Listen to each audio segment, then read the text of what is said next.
Bonsoir à tous et à toutes. Bienvenue donc pour cette conférence sur l'histoire des relations haïtiano-dominicaines et sur la situation d'immigration entre les deux îles, et je pense dans la Grande Caraïbe.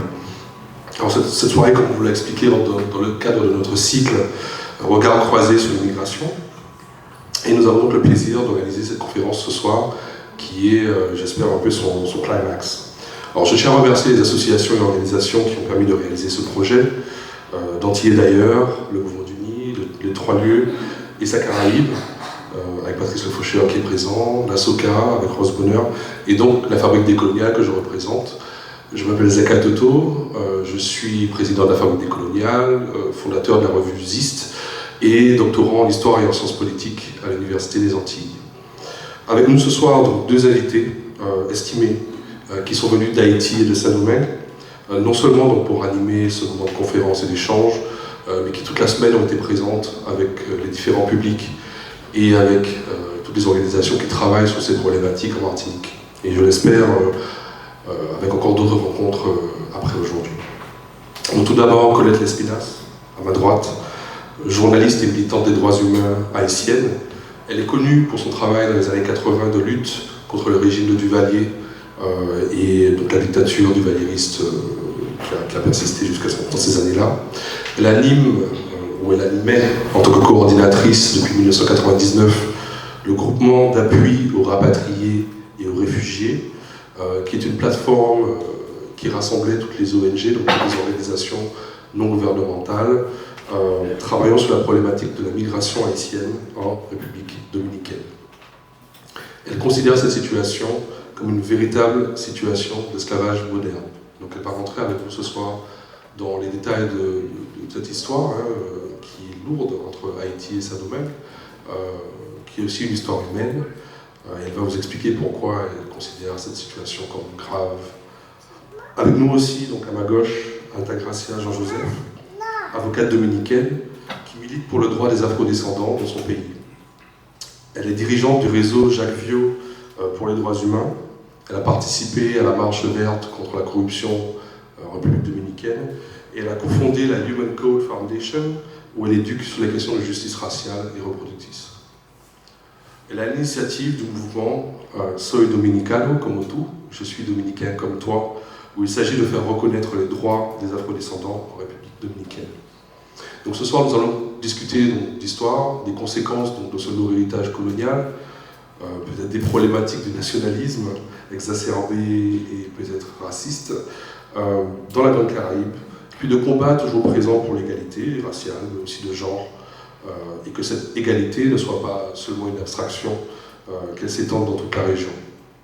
Enfin, j'espère que ce moment, ces moments que nous avons organisés, vont permettre d'établir des véritables liens, non seulement entre les individus, mais aussi entre les organisations, entre les peuples, pour que justement nous pouvons faire de cette réalité, de ce futur que nous voulons faire advenir, une réalité.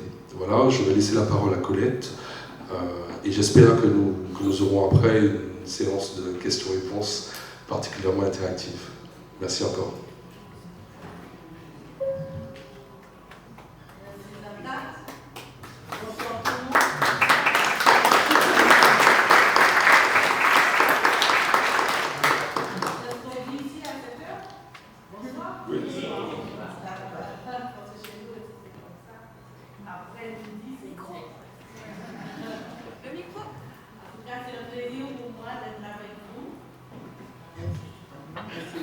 C'est un plaisir pour moi d'être avec vous pour échanger et sur un peu la réalité que nous sommes en train de vivre actuellement en Haïti et toutes les questions qui ont rapport avec la migration haïtienne en République dominicaine et comment les droits de ces migrants sont violés, ainsi que ceux de leurs descendants.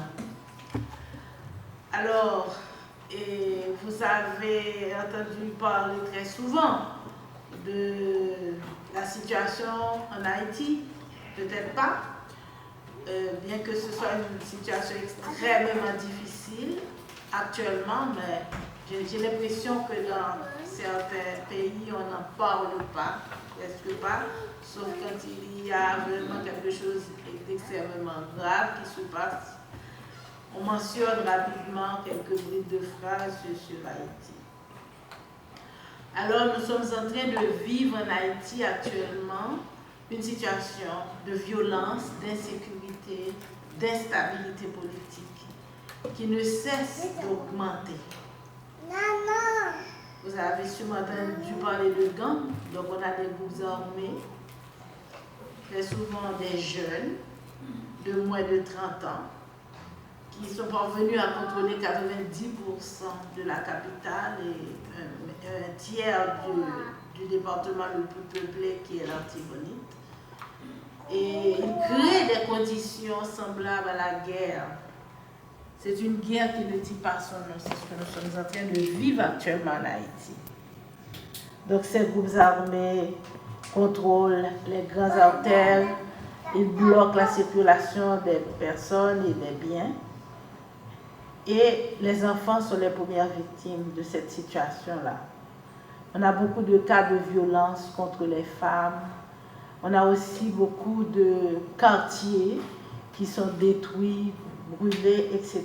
Donc, en bref, c'est une situation de guerre qui a occasionné plus de 1 million de déplacés internes. Et beaucoup de personnes qui essaient de migrer vers d'autres pays. Ce qui augmente la population de migrants haïtiens dans le monde et de personnes à la recherche de protection, d'asile. Malheureusement, les Haïtiens et Haïtiennes qui sont confrontés à cette situation de réfugiés ne sont pas vraiment reçus dans la région.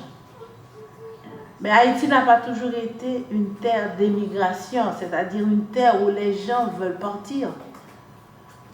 Au contraire, il y a eu la migration forcée qui a amené les gens d'Afrique vers les Caraïbes, vers toute l'Amérique, donc vers Haïti.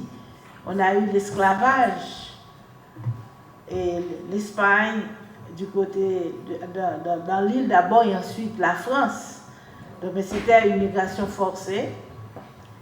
Mais après notre indépendance en 1804, il y a eu un accueil de migrants en Haïti. On a été une terre d'accueil. Et Dessalines, le fondateur, et dans la première constitution, on disait que tous les esclaves qui fuyaient l'esclavage de la région arrivés sur la terre d'Haïti, vous étiez déclarés libres. Et on vous donnait les moyens pour pouvoir faire votre vie. Donc Haïti n'a pas toujours été une terre d'émigration, mais une terre d'accueil de migrants. Mais aujourd'hui, on est dans une situation où les migrants haïtiens qui font face à cette crise dont j'ai commencé à vous parler ne sont vraiment pas accueillis. Alors, qu'est-ce qui se passe? Avec la République dominicaine, c'est une longue histoire de migration. Bon, tout d'abord, les deux peuples qui se portaient à cette île, que nous appelons l'île d'Haïti, qu'ils appellent Hispaniola, on avait des rapports de bon voisinage et l'un allait chez l'autre. Mais tout a commencé au début du XXe siècle, quand les Américains ont occupé toute l'île. Haïti en 1915 et la République dominicaine en 1916.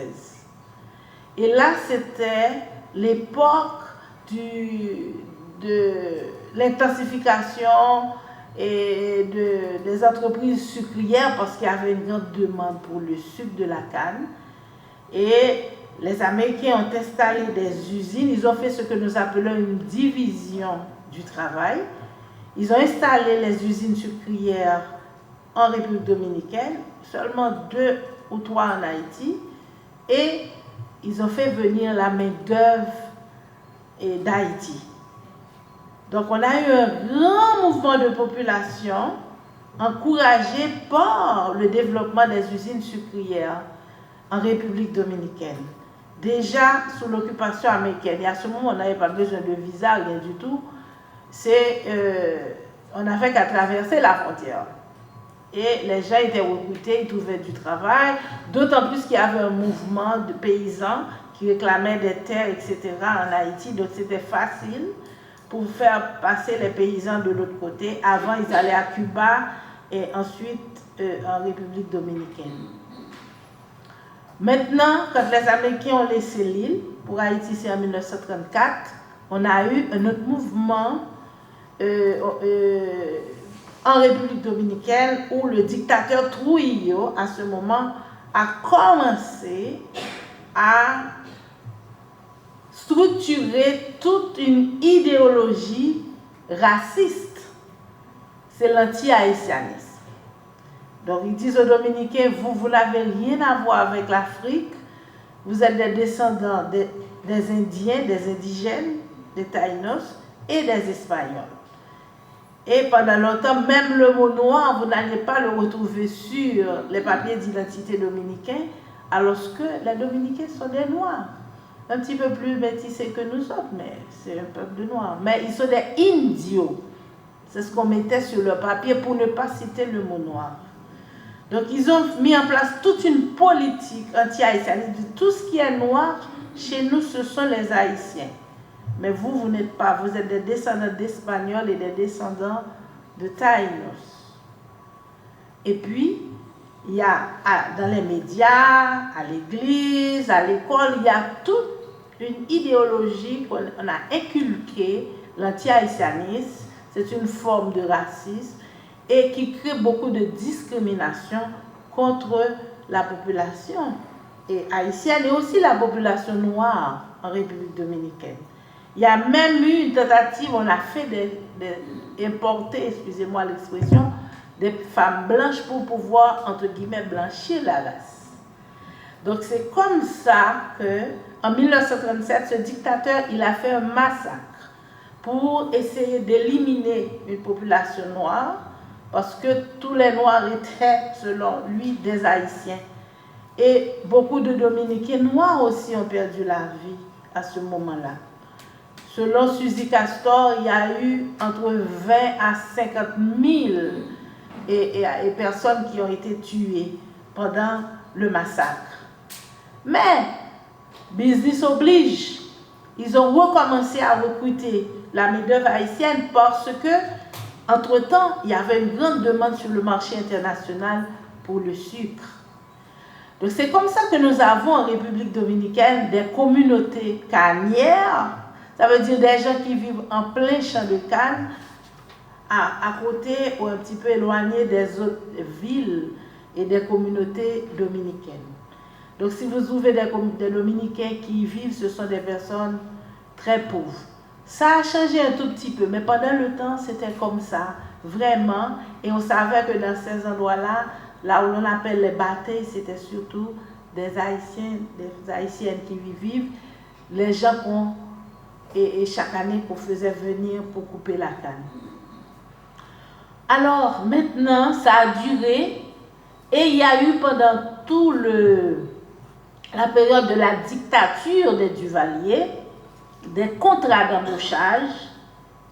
Chaque année, la République dominicaine signait des contrats avec l'État haïtien pour faire venir des travailleurs. Chaque année, c'était 20 000, 30 000 officiellement parce qu'ils payaient de l'argent pour ça. Mais dans la réalité, c'était plus que 50 000 parce qu'il y a des usines privées aussi qui utilisaient cette main-d'œuvre-là. Donc, comprendre la présence des Haïtiens en République dominicaine, c'est comprendre aussi cette histoire qui, jusqu'à présent, continue. En 1986, c'est la chute de la dictature de Duvalier. Duvalier est tombé le 7 février 1986, justement demain ramène l'anniversaire. Et il venait une semaine à l'avant de payer, de verser l'argent pour avoir cette main-d'œuvre. Donc les gens en Haïti, on savait ce que cela voulait dire parce que c'était l'exploitation horrible dans les champs de canne. Et certaines personnes, certains paysans surtout étaient forcés par Duvalier d'aller travailler là-bas. Et l'argent qui était donné par la République dominicaine était utilisé pour contrôler cette population-là.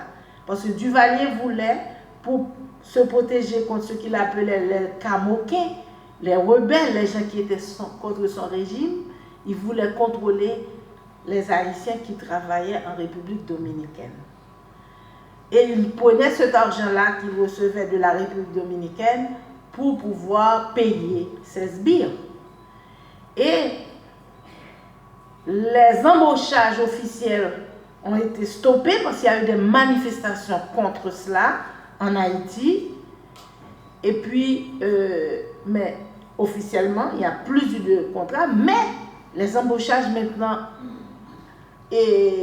clandestins sur toute la ligne de la frontière continuaient. Et les usines continuaient à faire venir de la main-d'œuvre. Entre-temps, la République dominicaine a diversifié son économie. Parce que pendant longtemps, l'économie reposait sur la production sucrière. Maintenant, elle a diversifié son économie, continue d'être dans l'agriculture, mais dans les fruits, les légumes, la banane, etc., qu'ils exportent. Mais il y a aussi beaucoup de construction pour développer le tourisme. Et tout cela est fait grâce à la main-d'œuvre haïtienne en grande partie.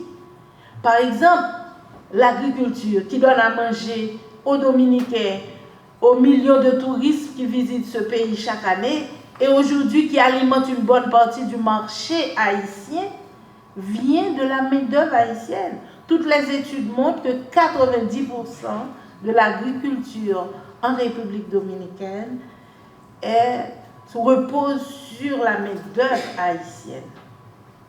Mais parallèlement qu'il y a cette demande de main-d'œuvre, il y a aussi une détérioration de la situation économique et politique en Haïti. Et vous savez que quand deux pays qui se partagent un même espace, une petite île, même si nous faisons partie des grandes Antilles, mais ce n'est pas un grand territoire. Nous autres, c'est 27 750 km², eux-mêmes, c'est autour de 48 000, je crois. C'est comme un vase communicant. Donc, l'amélioration de l'économie du côté dominicain, eh bien, ça attire des travailleurs, des gens qui ont besoin de travail de l'autre côté. Donc, on a une sorte d'économie interdépendante, comme un vase communicant. Donc, l'économie dominicaine repose en grande partie sur la main-d'œuvre haïtienne.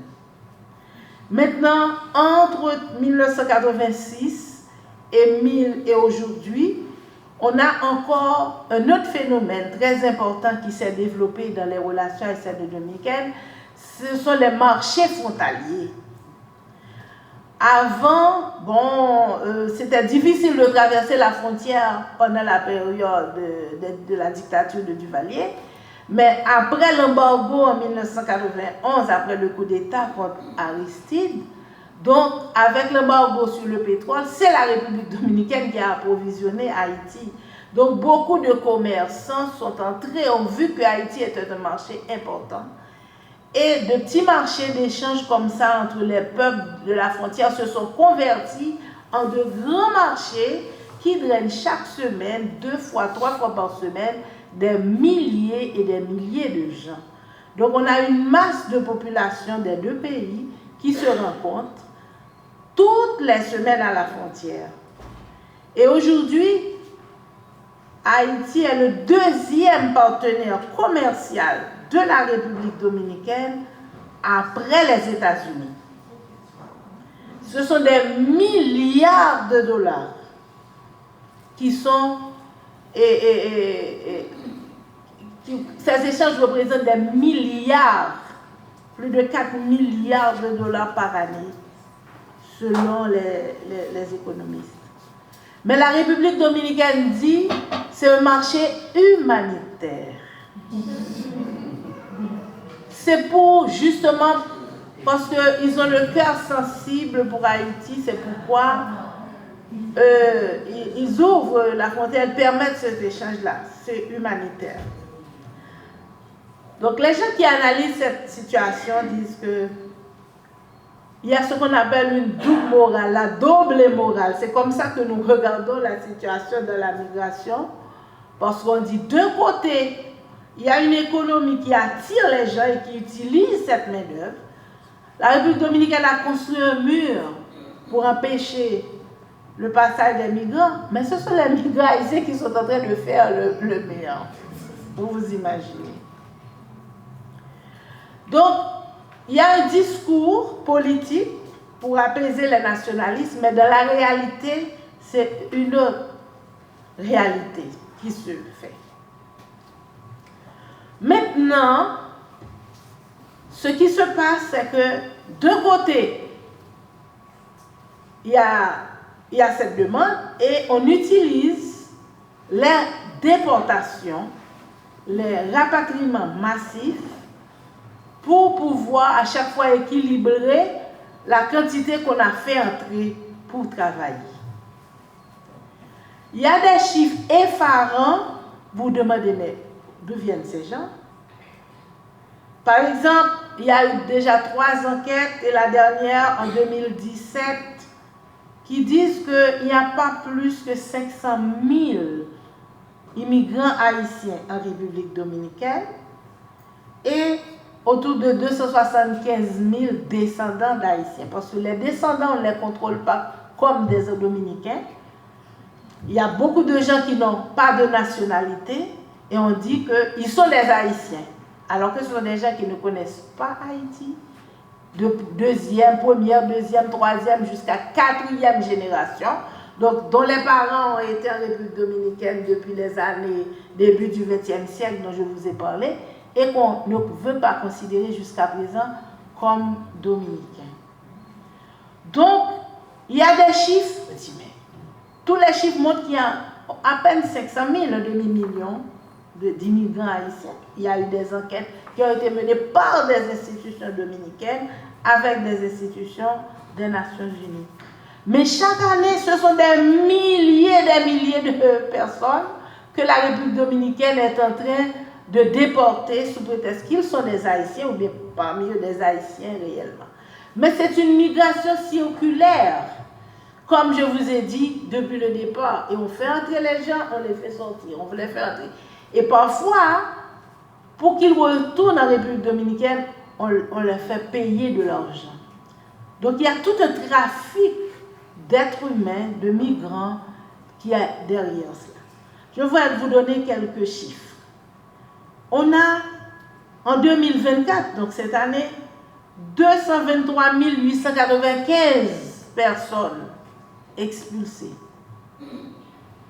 En 2023, 250 000 rapatriés. En 2022, 85 306. Mais là, ce sont les seules personnes qui ont été rapatriées officiellement. Je n'ai même pas pris le décompte des refoulés, des gens qui étaient en route qu'on a retournés, ou bien des gens qui, en raison des violences, ont décidé de retourner eux-mêmes en Haïti. Ça fait presque un demi-million de personnes chaque année.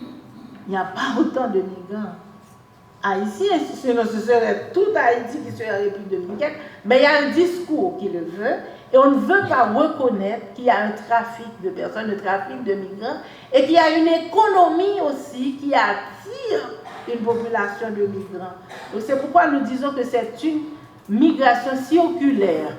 Les gens rentrent, les gens sortent, les gens, et il y a tout un système qui favorise cette réalité-là. Ces déportations-là massives qui ont commencé depuis l'année 1991 se font vraiment dans une grande violence. Et il y a beaucoup de choses très graves qui se font lors de cette déportation-là. Non seulement il y a des gens qui sont battus, il y a beaucoup de séparation de familles, beaucoup de mineurs qui sont expulsés, mineurs non accompagnés. C'est la destruction des biens, le vol des biens, etc. En 2023, et 2024, on s'est attaqué personnellement, directement contre les femmes. Donc on a eu ce qu'on appelle la violence obstétricale. On a tiré des femmes nourrices qui venaient d'accoucher, qui allaitaient de plusieurs maternités pour aller les jeter à la frontière.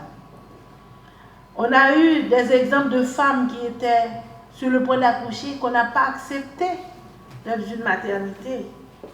Des gens qu'on arrache dans leur sommeil, etc., chez eux, pour venir les déporter en Haïti. Et quand ils arrivent en Haïti, la situation, comme je vous ai dit, pour commencer, est extrêmement difficile. Et parfois, les gens ne savent même pas où ils doivent aller. Parce que s'ils viennent du sud, on les met au nord, etc.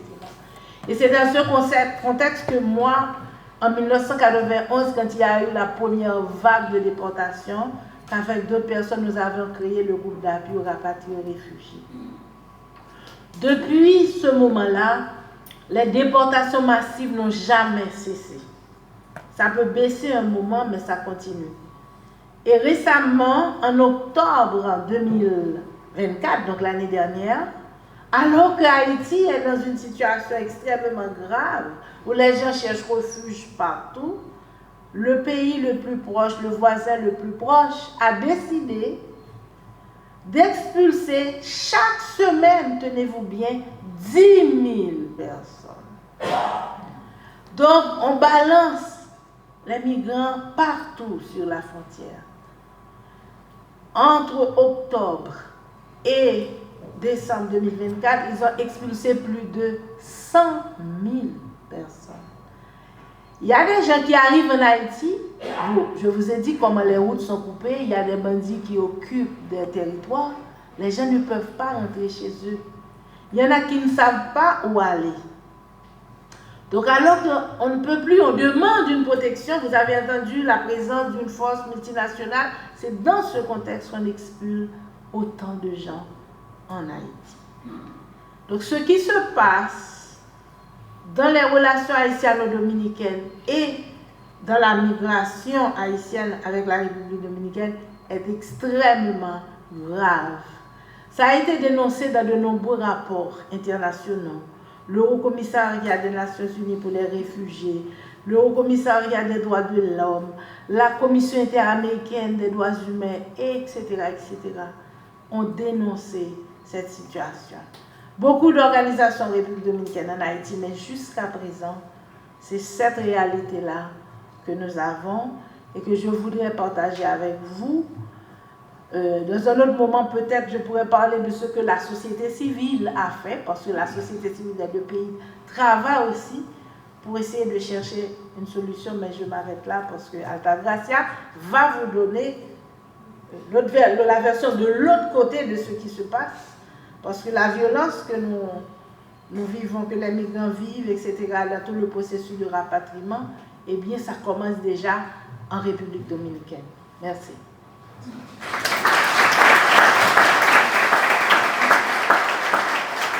Bonsoir, salut tout le monde dans la salle là. Et je ne sais pas qui ça pour me dire après la présentation Colette, mais je pense que toujours bien à dire. Nous remercions la présence de tout le monde qui est dans le salon et peut-être un peu de monde qui est présent qui n'est pas capable. Je ne sais pas si tout le monde parle créole haïtien, c'est lui moi connais. Si il y a des gens qui ne comprennent pas, ils sont capables de lever les mains et puis moi j'ai une aide qui va le traduire en français pour nous. Et je vais commencer par dire que celle que je suis capable d'agenter sur tout ça qu'on dit, c'est que il y a une nouvelle qualité de migration que c'est un domaine créé pour être. Et migration ça, c'est petite migration que Colette saute dans une belle histoire et une réalité de comment elle a commencé. Et puis, en 2004, le gouvernement dominicain a commencé à dire nous ne pouvons pas de documents encore. Ensemble avec GA, Mouda, et nous menons un processus devant le cours interaméricain droit humain, nous prenons une décision côté gouvernement dominicain recevoir pénalisation dans la décision pour les laisser sur ça li a faire, ça li fait, il prend une nouvelle décision et puis année 2010, il changé constitution et dans l'année 2013, il a une réponse constitutionnelle côté il dit tout petit haïtien qui fait Saint-Domingue depuis 29 avril 1929, il n'a pas supposé dominicain encore. Mais, les n'a regardé le contexte Caraïbes là, côté que principalement mesdames, ils n'ont pas gagné un bon accès à l'éducation, pas gagné un bon encadrement parce que les familles n'ont travaillé toute journée pour chercher la vie. Et une fois moins volant dans la vie, il y a une semaine ça que les gens qui a cherché la vie, qui joignent la mort. Les n'a calculé si c'était un pays normal, côté que toute jeune femme t'a gagné monde à 20 ans, nous t'a parlé de 4 générations. Mais là nous avons en réalité côté nous avons un petit monde 9 ans, 10 ans, 12 ans qui a fait petit, nous sommes capables de calculer plus ou moins combien de générations qui affectaient les depuis 1929 tout petit haïtien qui fait Saint-Domingue. Et nous-mêmes, il y a des gens qui sont désnationalisés qui déjà mouru combien de temps. Et il y a des gens qui sont désnationalisés qui ne pas même connaître si grand Nio c'était haïtien qui était sur Haïti parce qu'il était arrivé marié avec un dominicain et yon n'a parent c'est dominicain, yon c'est haïtien. Et même gens, dans l'histoire personnelle, moi, grand-papa, maman mourit dans la frontière en 1929, les ont couru pour retourner à 1937, les ont couru pour retourner à Haïti. Et tout comme ça qu'on y est, maman a gagné deux petites lignes qui sont livres étrangers. Migration, ça, Jean-Colette bien clarifié, les ont été sentence là en 2013, page 23, sentence là dit c'était 610 000 petits haïtiens qui étaient enregistrés dans le moment ça qui était à vie qui était enregistré, qui ont été exigé qui pouvaient aller remettre documents pour aller inscrire dans un registre pour dire que yo c'est haïtien. Mais depuis 2004 pour arriver 2010, il y a un autre groupe qui n'a pas enregistré ni Saint-Domingue ni Haïti, qui n'a pas de documents, qui n'a pas dans la liste 610 000 ça. L'on a analysé phénomène social, union, comme si union bonheur dans la population, et bataille, population, ça nous les barrios, qui c'est zone qui a Haribonville. Pour nous calculer depuis son 9 ans, arrivé 14 ans, qui a fait du monde, qui a commencé sans document, et maman, ça n'a pas enregistré depuis 2004 pour arriver 2010. Vin joindre avec un autre groupe qui, depuis 2010 pour arriver 2013, là, qui peut enregistrer. Et nous-mêmes qui avons déjà gagné un document, côté choisi et tiré nous dans le registre officiel pour mettre nous dans un registre étranger. Mais le problème, ce n'est pas dans qui registre nous, ce n'est pas si nous sommes dominicains, ce n'est pas si nous sommes haïtiens. Le problème, c'est que ça veut dire que les gens n'ont pas gagné un acte de naissance Saint-Domingue. On n'est pas pays que vous êtes. Ça veut dire qu'ils n'ont pas gagné un document qui est capable de prouver l'identité. Et l'identité, ça qui veut dire accès à la santé, accès à la justice, accès à la développement intégré. Et même si vous avez gagné une opportunité de travail, ou pas de travail sans document, ou pas de acheter, et ou pas de vendre. Et avec la réalité que tout le monde qui a une peau noire, c'est haïtien, ou déporté, même gens avec un monde qui fait Haïti. Dans quelle façon de déportation faite, qu'on dit nous une petite classe, 2h, 3h du matin. ou capable de document la caillou, mais est-ce que ou même ou voyez une invitation pour nous venir à 3h du matin dormir avec carte électorale là dans Fontaine pour nous caouer au son dominicain? Impossible. Mais yo mis dans un camion, yo voyez dans frontière, ah, yo déporté haïtien, mais haïtien déporté a gain tout document, tout fiche li. Nan yon miwa la caille li gen tout affaire sous l'ordre. Mais li déporté comme haïtien parce que c'est sous couleur.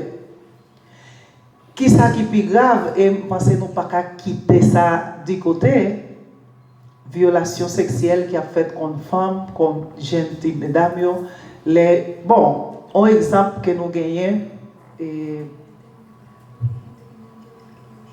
OK. On sait OK, nous avons une égalité technique. Et ça nous voulons nous regarder dans la déportation ça, c'est question violation ça yo et qui ça nous capable dire ah mon cher ça passe hier comme pas quoi on police a fait ça va vrai mais les dans sous nouvelle n'importe nous qui gagne un téléphone ou un portable j'ai nous dit ici là nous capable juste garder n'a pas une preuve qui vraiment claire côté que yon dame haïtienne à toute fiche li ramène il violé li dans l'aéroport international Las Américas. N'a fait un petit pause pour traduire pour les gens qui ne comprennent pas.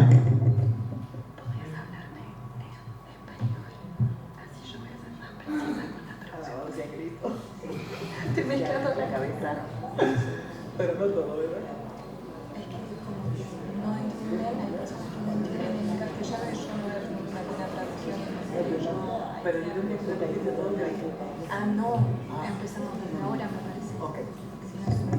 Perfecto. On fait un switch. On va parler en espagnol pour les capables de traduire plus facile. I'm sorry.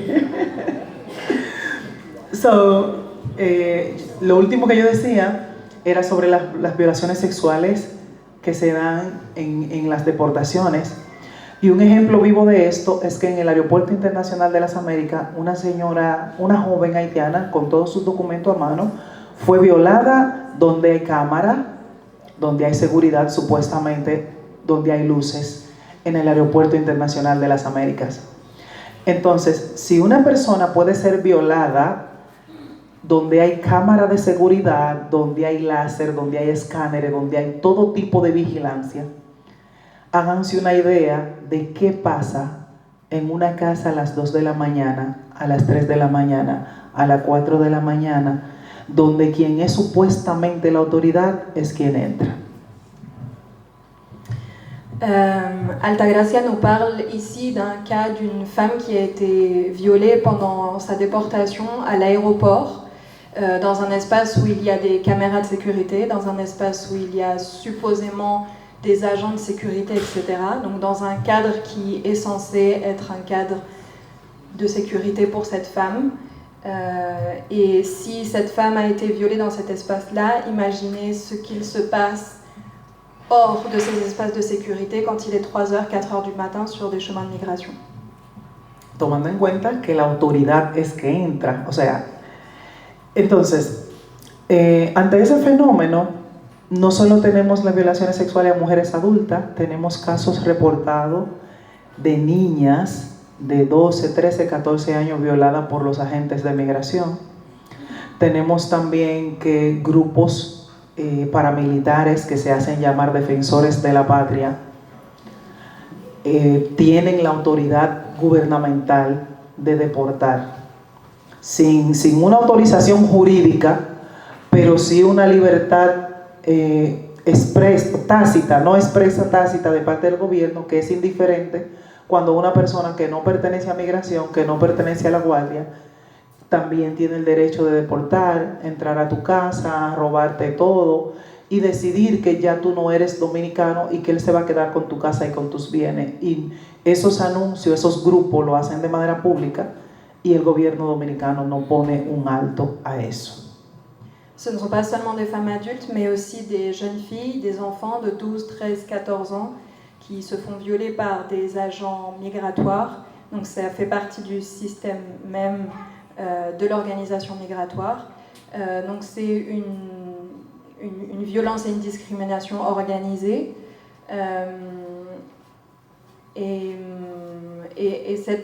En fait, c'est une organisation depuis l'État qui ne prend même pas en considération ces violences et qui, même en plus de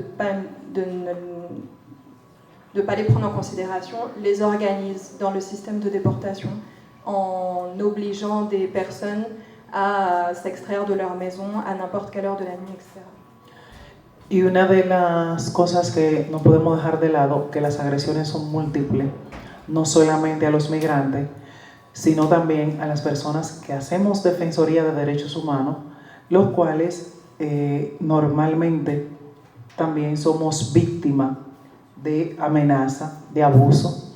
Estamos proyectando unas imágenes de cómo vivimos el acoso, los que somos defensores de derechos humanos. Principalmente, nosotros decimos que la discriminación, las deportaciones y los abusos de poder en la República Dominicana tienen cara de mujer.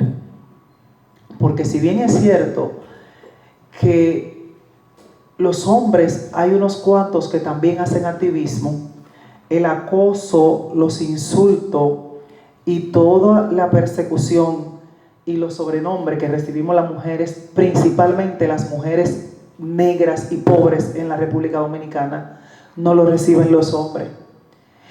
Y como el que te llamen haitiana es una licencia para que el que quiera agredirte, insultarte, o sea, cualquier agresión física, verbal, emocional, nada más tiene que decir que eres haitiana y eso pasa como algo normal. Yo les estoy proyectando una imagen y en esa imagen hay 4 mujeres.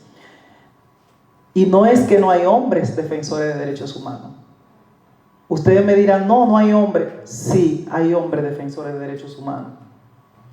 Pero por alguna casualidad, como las mujeres somos las que somos el motín de guerra, la que hemos sido siempre la moneda de cambio para las peores pagas, hay 4 mujeres, no hay hombres. Y así es con las redes sociales, TikTok, Instagram, Twitter, los internos. Y la acusación es que somos terroristas por defender derechos.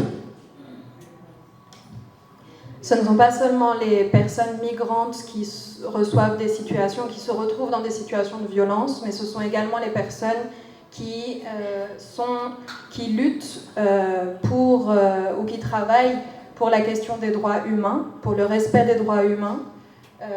Donc, elles reçoivent des messages extrêmement violents, comme elle a pu projeter à l'écran. Et elle précise que ce sont particulièrement les femmes qui se retrouvent au milieu de ces violences, qui sont définies comme, juste avant l'image qu'elle montrait, ils la définissent comme des terroristes. Para cerrar con esta... J'ai oublié de vous dire qu'elle a aussi précisé qu'à partir du moment où on nomme une personne comme haïtienne, haïtiana, ça veut dire qu'on habilite en fait la violence sur cette personne. C'est-à-dire qu'à partir du moment où ce mot est utilisé, tout est autorisé, toute agression et toute violence est autorisée contre cette personne. Me gustaría está siendo investigado por violación. Que le pongan atención a este video. Es un poquito fuerte, tienen que prestarle mucha atención. Ese video es del 2023, no ha cambiado en nada la situación. La única diferencia es que ahora los agentes rompen los teléfonos de las personas para que no quede en evidencia. Enfóquense y les explico de qué se trata. Elle va vous montrer une vidéo ici qui n'est pas actuelle, mais c'est pas parce que actuelle, mais parce qu'aujourd'hui les agents de sécurité récupèrent les téléphones des personnes en situation de migration pour éviter d'avoir accès à ces images. Regresamos al programa con las imágenes que están causando indignación y son sobre el arresto de una inmigrante haitiana con su hijo en República Dominicana. Mírenlo aquí. La mujer estaba detrás de las rejas de un camión y del otro lado su hijito se aferraba a ella. El triste espectáculo provocó la rápida intervención de otros agentes que la bajaron del vehículo y le dieron la libertad. El funcionario que permitió tal atropello, porque aparentemente los iban a separar por cuestiones de migración, está siendo investigado por violación precisamente del protocolo de detención de migrantes. Donc ici, ce qu'on a pu voir sur les images, c'est un petit garçon qui est de l'autre côté du camion où est déportée sa mère. Donc il y a la mère de l'autre côté, le petit garçon qui essaie de s'accrocher à sa mère pour pouvoir partir avec elle. Les personnes qui étaient en charge de cette déportation sont aujourd'hui, ou en tout cas à l'époque de cette vidéo en 2021, ont été poursuivies pour atteinte aux droits humains. Oui. Je fais la remarque en français. C'est un public créolophone. S'il y a quelques personnes qui ne comprennent pas le créole, vaut mieux traduire du créole en français. Quelqu'un se met près du petit groupe qui ne comprend pas. Mais l'ensemble du public là ne connaît pas l'espagnol. Donc on décroche du passionnant discours qu'on était en train d'écouter. On a un résumé intéressant, mais la conférence n'a pas le même impact. Il faut mettre en avant la langue qui correspond à la majorité de la population.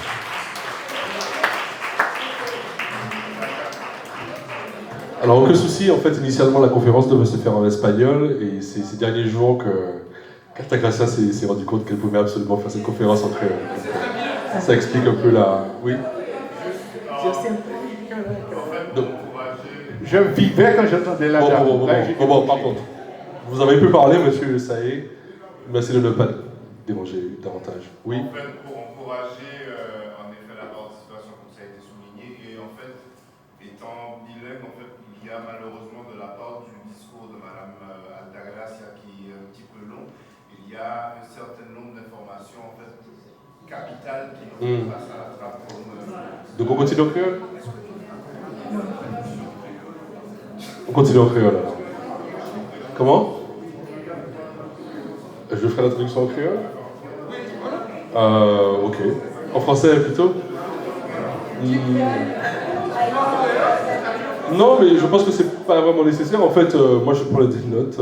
Je pense qu'après, s'il y a des questions, on pourra préciser la séance de questions-réponses. Allons créole français. Faisons ça. D'accord? Oui. Me gusta. Tu veux traduire? Qué bueno que soy bilingüe. Allons-y. Moi très à l'aise que je suis capable de faire changement. Mais faut que moi dire que c'est à partir de 2011, après moi aller à Haïti, moi fait 5 ans moi pas gagner accès à documents, décidé pour aller à Haïti. Les arrivé à Haïti, je pas commander manger, je dis OK, semble faut que moi apprendre à parler créole. So, si c'était 2010, 2009, nous t'avons obligé d'entendre espagnol là. Mais parce que nous pas arrêté en pile encore, pas connais si nous traduit les créole pour français. Et yon pareil moi pense que faut que nous mettez bien clair dans tête, nous c'est que nous pas jeudi à la nous pas la jeudi à la dire mais ça va passer ni Colette ni moi-même pour nous dire aïe pour diable ça va passer Saint-Domingue et aïe pour diable ça va passer la frontière avec Haïti. Réflexion que n'a fait jeudi moi pas dit que nous pas gagner conscience même qu'on est qui l'évasion coloniale que nous gagnons qui peut-être que Léon Martiniquais veut apprendre espagnol, il est capable de penser à aller en Espagne pour l'apprendre espagnol, il n'est pas pensé à Cuba, il n'est pas pensé à Saint-Domingue, Panama, Porto Rico, tout pour ça. Et moi, je fais un culpa, les moi j'ai choisi, je voulais apprendre anglais, je n'ai pas choisi Suriname, c'est anglais, j'ai choisi tout. Et ça m'a dit, moi pas dit pour me juger, non, m'a dit pour moi faire nous songer dans quelle réalité que nous vivons. Et peut-être qu'il y a un pile dans nous aujourd'hui dans le salon qui pas content de ça qui a passé Saint-Domingue, ça qui a passé Haïti. Parce que nous pas concernés de Haïti, nous pas senti que Haïti fait partie de nous dans les Caraïbes là. Et m'a tout dit nous ingrat parce que les femmes noires dans coup capable chita dans un podium comme ça, m'a baillé une conférence, c'est parce que Haïti te fait le possible. Et il n'est pas différent. Il n'est pas différent pour nous, comme Martiniquais, qui est capable de dire aujourd'hui bien à l'aise, bien fraîche. Nous, c'est Français. C'est Haïti qui fait le possible. C'est Haïti qui fait nous-mêmes rêver avec goût, liberté.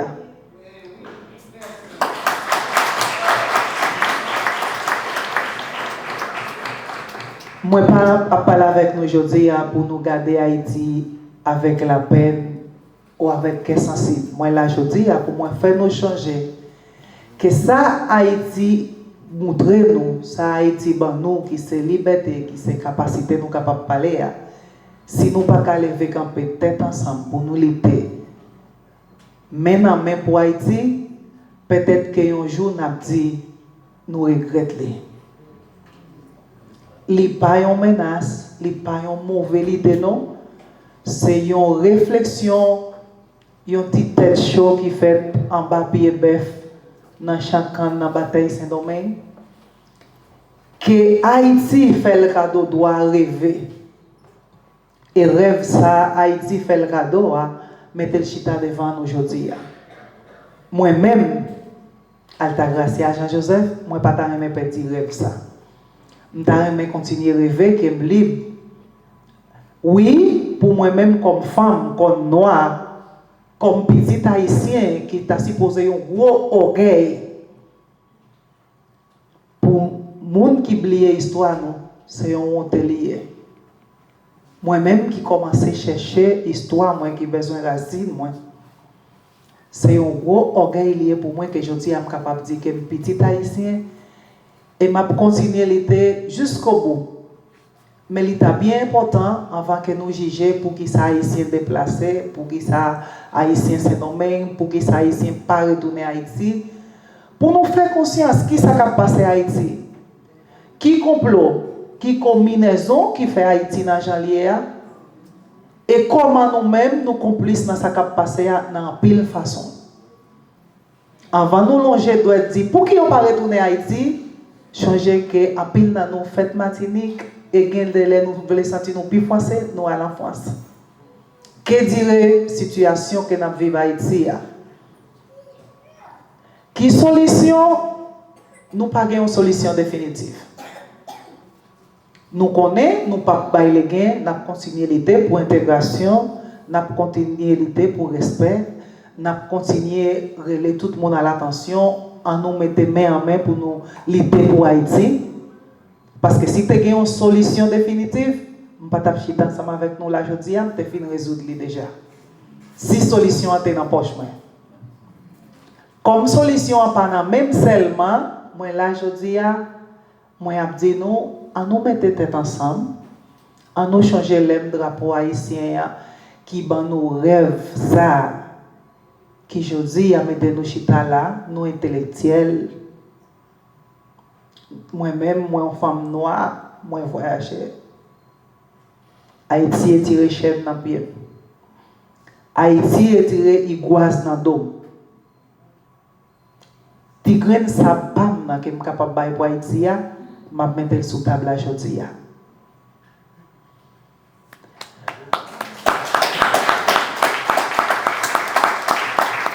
Et comme dans tout pays, c'est migration haïtienne qui punit, qui punit. Moi, j'ai un diplôme là qui dit que m'écrivain, moi pas quoi ça, parce que moi c'est un curieuse. Moi j'ai fait avec un petit gris me fait dans papier comme maman t'a dit.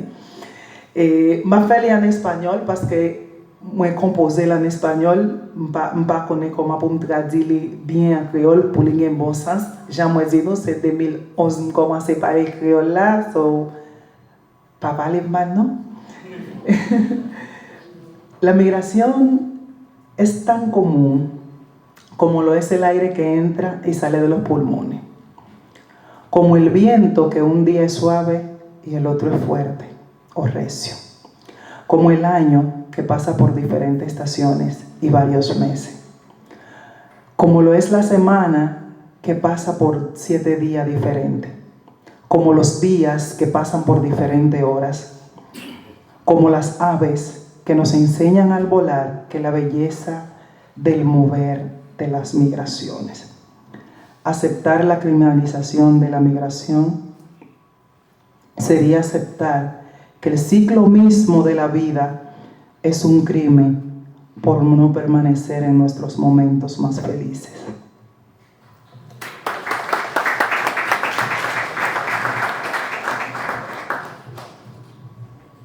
Alors je vais traduire son texte. La migration est aussi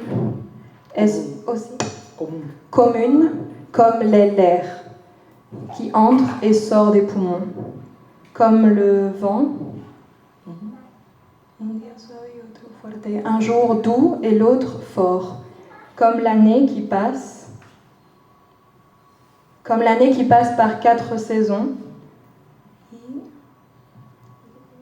Y 12 meses. Et les 12 mois, comme la semaine qui a 7 jours, comme les jours qui tiennent... Que tiene 7 días, varias horas. Comme les jours qui ont différentes heures, comme les 8... Las aves. Comme les oiseaux, pardon, c'est une question d'écriture. Comme les oiseaux qui nous apprennent à voler, la beauté... La belleza del mover de las migraciones. La beauté du mouvement des migrations. Aceptar la criminalización. Accepter la criminalisation de la migration sería aceptar que el ciclo mismo de la vida serait accepter que le cycle même de la vie es un crimen por no permanecer en nuestros momentos más felices. Est un crime pour ne pas durer dans nos moments les plus heureux, toujours.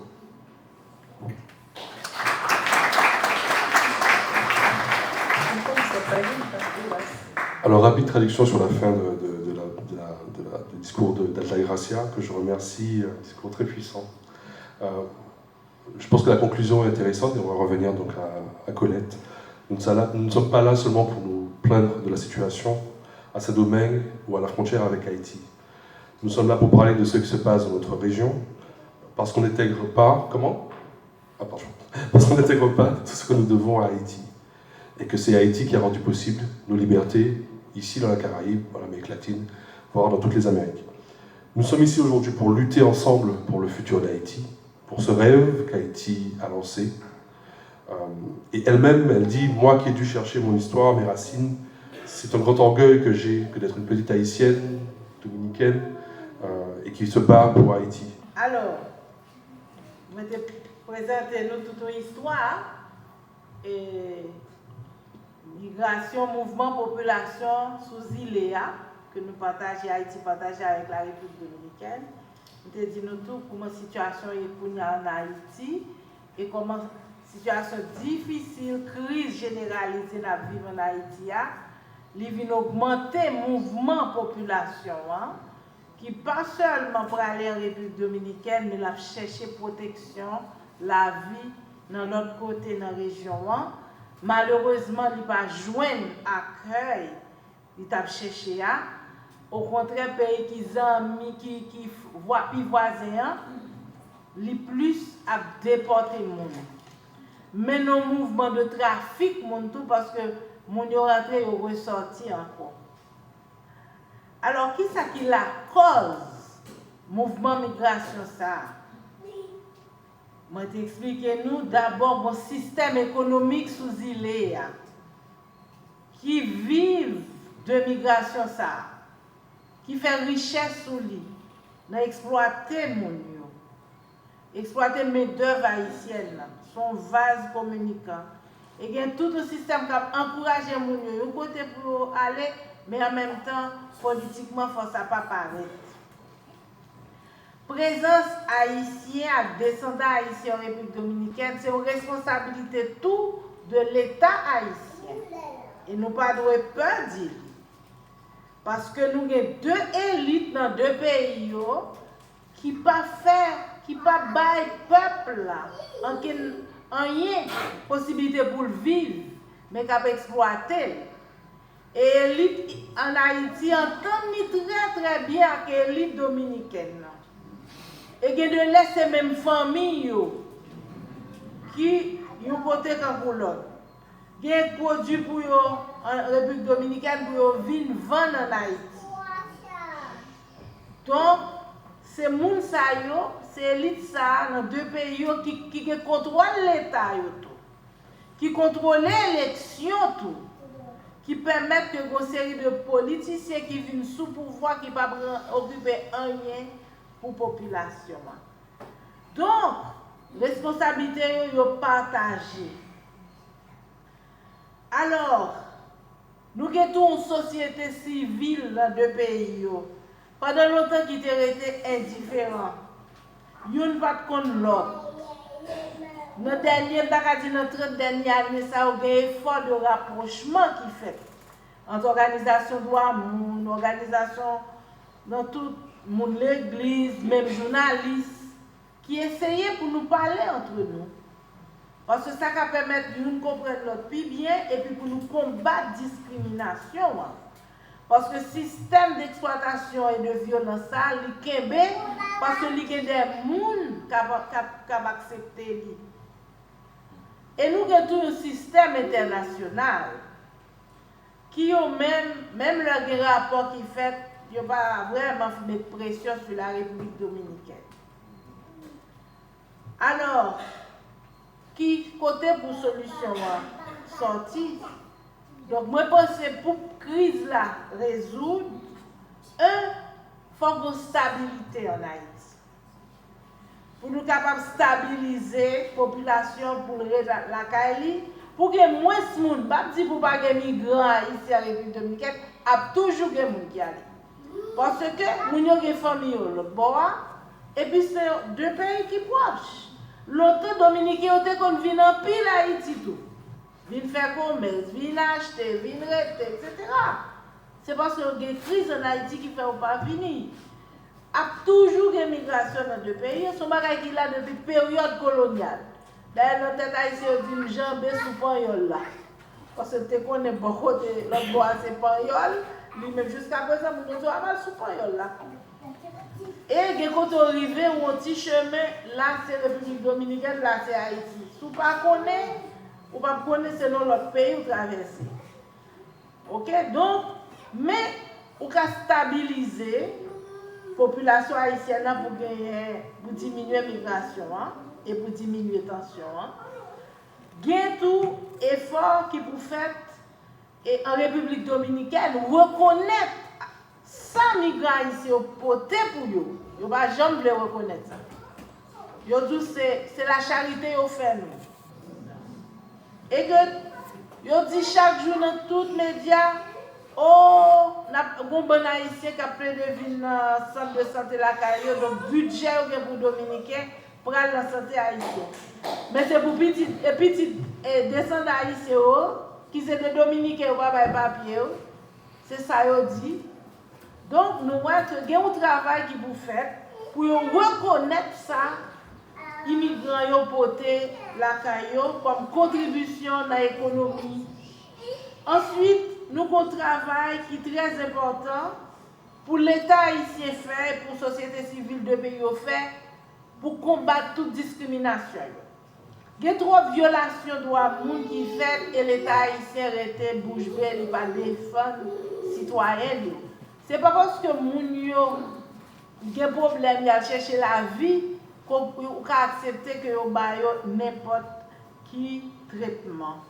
Donc, il y a un gros travail comme ça qui vous faites pour travailler en Haïti, pour travailler en République dominicaine, pour deux États qui travaillent ensemble, si vous voulez vraiment gagner la paix sous l'île. Parce que Jean Bagay a déroulé, n'importe qui là, il a éclaté tout. Et il y a de là qu'on a des violences qui éclatent, même sous frontière là, parce que les gens ont commencé par accepter n'importe qui bagaille, par accepter une série de violences qu'il a fait sur eux. Donc nous avons besoin de monde qui travaille pour la paix sous île, parce que de toute façon, Haïtiens et Dominicains obligés de vivre ensemble. C'est un bout de terre nous partager. Et puis, ce n'est pas seulement les gens qui ont un bol, l'autre bol, mais nous avons bon l'autre bol nous partager. Nous partageons de l'eau. Il y a des rivières qui sortent en Haïti, qu'à la République dominicaine. Il y a des rivières qui sortent en République dominicaine, qu'à en Haïti. Actuellement, il y a une grosse bataille en République dominicaine pour une mine l'or que Barrick Gold, qui c'est une entreprise canadienne, a exploité, qui a pollué de l'eau bon côté dominicain, mais si on continue à exploiter mine ça, il va polluer toute l'eau dans la Tibonite, qui vous était que un pile monde boit la donne. Donc, bon bonne bagaille que tous les deux pays gagnent ensemble. Question environnement, pas une question de mettre aux frontières. D'ailleurs, les frontières c'est en vertical lié, donc vous coupez là, mais l'environnement, il n'a pas gagné frontière. N'importe épidémie qui est au côté, la prend l'autre là. Donc, deux pays ont tellement de bagages qui permettent de travailler ensemble pour tout le monde capable de vivre. Mais on a tout ces de politiciens, ça c'est vraiment tout le temps essayer de mettre conflit. Et le président Dominique est allé dans les Nations Unies, sous attendez ça le dit sur Haïti, c'est des bagages extrêmement graves. Donc il faut qu'il y ait de l'autre monde qui continue à goumer pour la justice, qui peut dénoncer abus, mais qui en même temps travaille pour rapprocher le peuple, qui travaille pour la paix. C'est ça moi comme solution et avenir pour ziler ça que nous partageons ensemble et que nous tous nous aimons. Merci.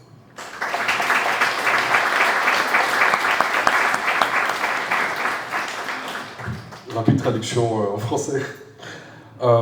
Colette, dans cette partie, met plutôt l'avant sur la situation actuelle et parle notamment du fait que les deux élites des deux pays sont responsables, aussi bien en Haïti qu'en République dominicaine.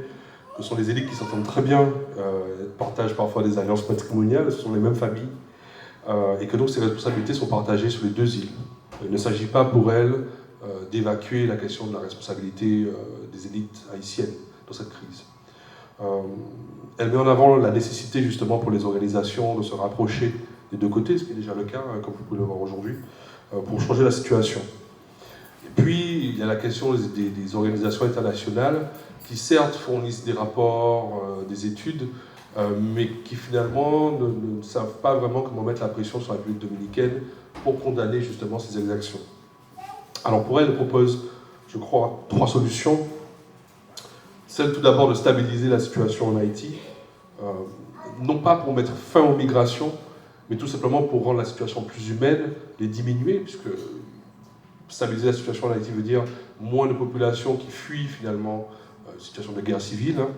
Il ne s'agit pas ici donc de mettre fin à ce cycle qui pour elle est naturel, cette question de cycle, de migration circulaire est quelque chose de naturel entre les deux îles. Il s'agit de l'humaniser. Et une partie pour rendre possible cette humanisation, il faut une stabilité politique en Haïti. Deuxième point, que la République dominicaine reconnaisse finalement cette histoire partagée avec Haïti, qui reconnaissent tout ce qu'Haïti et les Haïtiens en particulier, ne serait-ce que la force de travail qui migre dans le pays, mais reconnaissent les apports de ces populations, puisque le discours dominant en République dominicaine, c'est que la République dominicaine fait la charité aux Haïtiens et à Haïti. Troisième point, de combattre donc, les discriminations, et que c'est un effort politique à mettre donc, en place sur les deux îles, mettre en place une collaboration sur les deux îles, non pas pour travailler pour la paix. Haïtiens et Dominicains doivent vivre ensemble, puisqu'ils partagent la même île. Elle parle en outre la question humaine, migratoire, elle parle du fait que l'exploitation économique sur les deux îles a des conséquences en fait des deux côtés. l'exploitation d'une mine. La mine d'or, elle est en République dominicaine ou en Haïti? C'est à part. Mais elle pollue Haïti. Ah, absolument pas ça, dans ma tête aussi. Mais en fait, finalement, face à ces internationales, ces multinationales, pardon, les dommages écologiques qui sont causés par l'exploitation de mines d'or à la frontière ont des conséquences sur les deux territoires, notamment la pollution des eaux, des nappes phréatiques et donc la contamination des populations. Donc tout ça sont de premières pistes de réflexion. On va commencer la séquence de questions-réponses, essayer de faciliter le dialogue et de permettre à d'autres personnes de s'exprimer. Moi, je vais peut-être commencer par une question à nos deux intervenantes qui représentent donc les deux îles.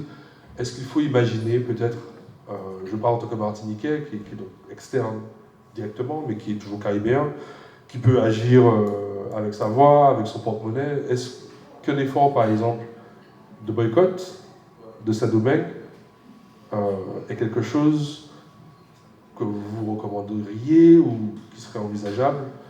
Quel type d'effort on peut mettre en place, nous, dans notre position, pour vous aider? Donc ça, c'est une question à Colette et à Altagracia.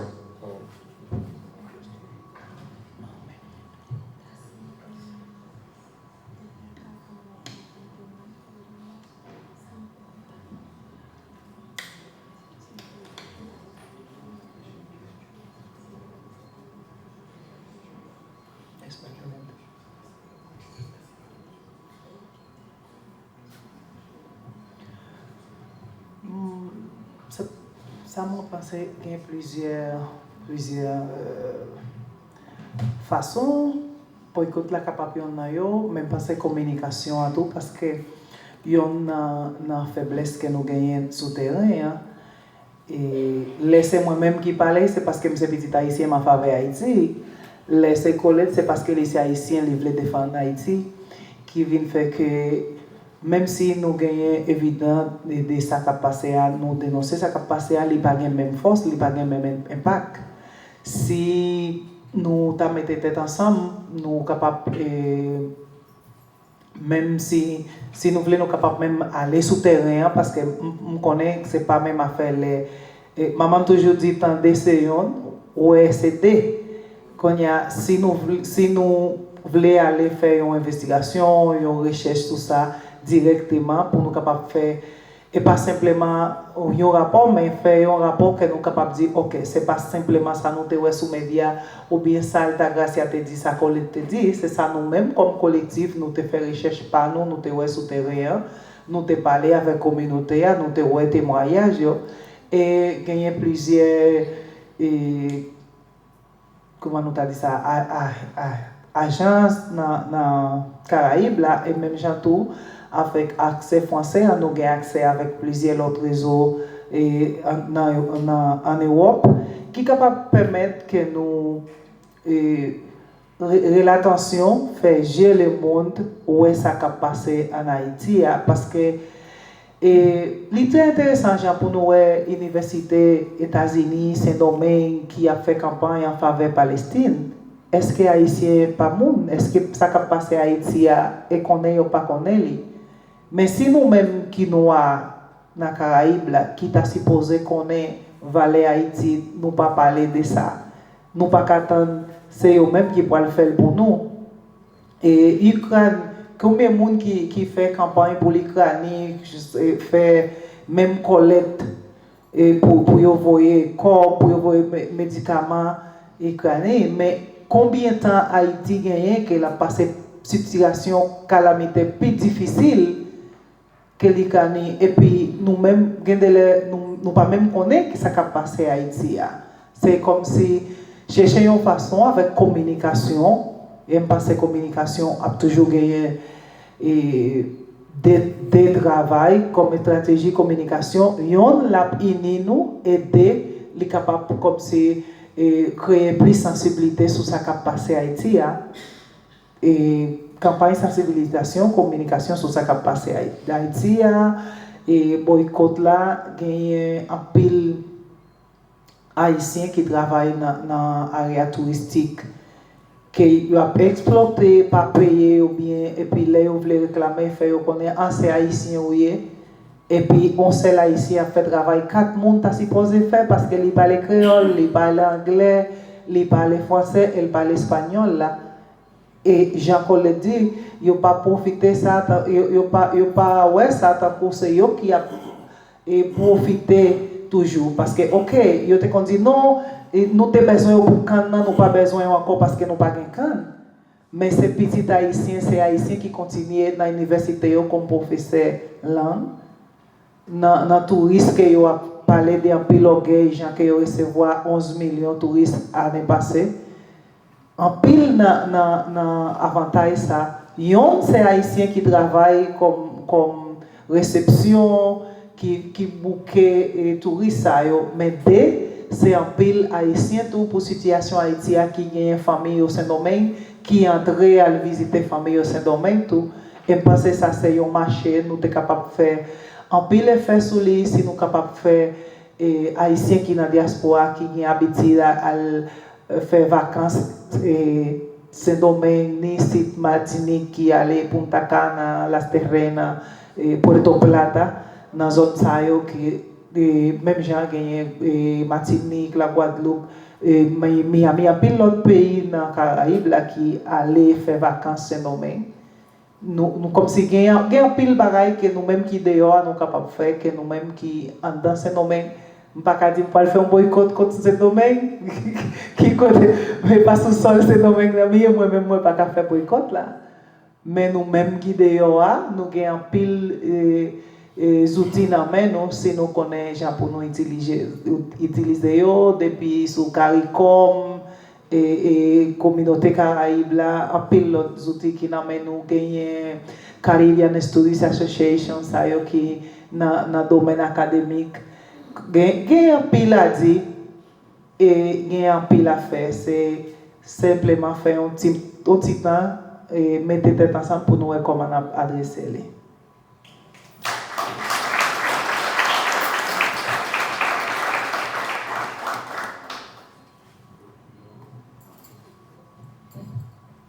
Je pense que il y a un pile bagaille qui a fait, mais pour boycott là, faut nous bien réfléchir, faut nous bien cibler, pour nous pas bailler coup de l'eau wash dans la main, pour nous gagner un résultat, mais il y a une possibilité.